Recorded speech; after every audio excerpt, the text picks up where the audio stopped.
오늘 본회의에서 민주당을 비롯한 야사당이 이태원 참사 진상규명 특별법을 신속 처리 안건으로 지정할 예정입니다.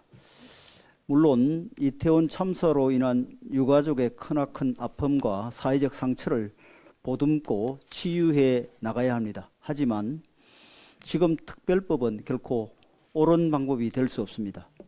우리는 세월호 특별법이란 선례를 반면 교사로 삼아야 합니다. 8년 동안 수백억 원을 들여 9차례나 진상조사와 수사를 반복했지만 세금 낭비와 소모적 정쟁 외에는 아무것도 얻지 못했습니다. 오히려 국민 다수가 참사의 정쟁화와 세금 낭비의 해이를 느껴 세월호 참사에 대한 애도의 감정마저 희석되고 말았습니다. 이태원 참사의 원인과 과정은 이미 국민들께 소상히 알려졌고 지난번 국조특위 때도 새롭게 밝혀진 내용이 전혀 없기에 이태원 특별법은 세월호 특별법보다 더욱 명분이 없습니다. 특별법 강행은 이태원 참사를 총선용 이슈로 키우는 수순일 뿐입니다. 특별조사위원회에 검경수사, 감사원 감사, 공개청문회, 특검 수사 등 무소불위의 권한을 주겠다는 법안 내용에서 참사의 정쟁화를 시리즈로 밀어붙이겠다는 의도가 분명히 보입니다. 여당과 야당, 희생자 가족 대표 3명으로 추천위원회를 구성해서 일방적으로 야권 성향의 조사위원을 선정하겠다는 내용에서도 특조위를 정치공세 기구로 만들겠다는 의도가 선명합니다. 민주당은 희생자 가족의 헤어나기 어려운 슬픔과 국민적 선의를 정치 공세에 이용하려는 시도를 중단하고 국가배상법에 따른 배상과 추모사업 지원 등 실질적 보상 방안에 머리를 맞대길 바랍니다. 민주당이 오늘 본회의에 감사원에 대한 국정조사 요구서를 올린다고 합니다. 한마디로 지난 1년간 전 정권의 여러 가지 실정을 밝혀낸 감사원에 대해 손 좀 보겠다는 의도입니다.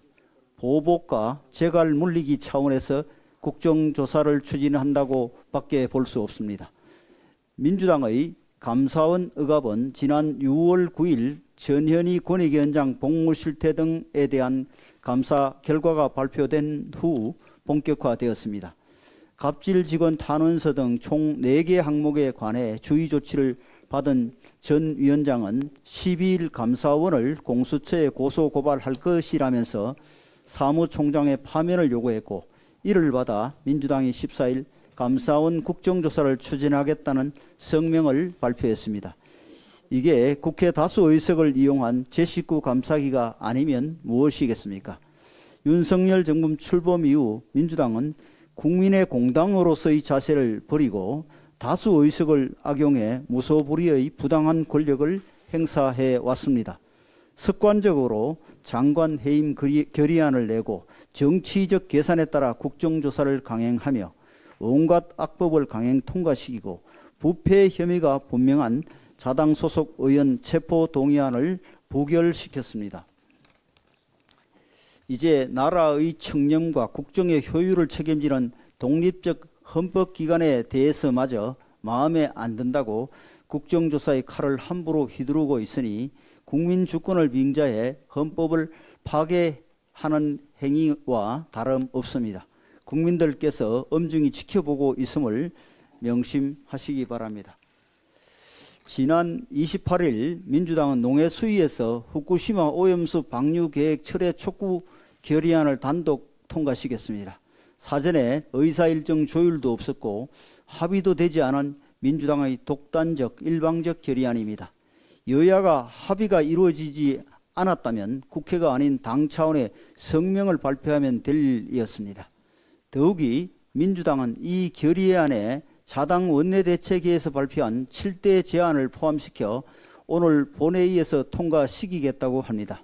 본회의가 민주당 의원총회입니까? 7가지 제안이라는 것도 이미 IAEA에서 하고 있는 것이거나 실효성이 없는 것이거나 그저 무의미한 허언에 불과한 것들입니다.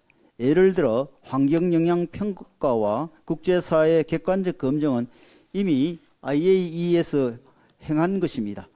일본 분담금 지원은 민주당 대표께서 스스로 얼마 전 교섭단체 대표연설에서 말도 안 되는 것 같지만이라고 고백하셨습니다. 국제해양재판소 청구는 문재인 정부 때 검토했다가 실효성이 없어 포기한 바 있습니다.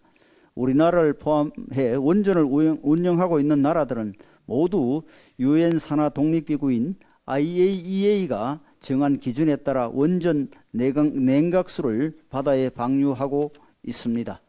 후쿠시마 오염수도 IAEA의 기준을 충족시키는 한 우리 정부가 방류를 막을 국제법적 권리가 없습니다.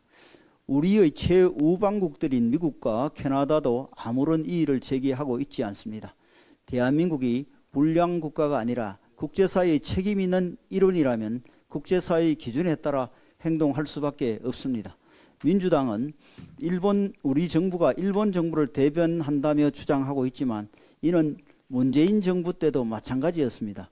윤석열 정부가 일본 정부를 대변한다고 한다면 문재인 정부도 일본 정부를 대변했다고 해야 합니다.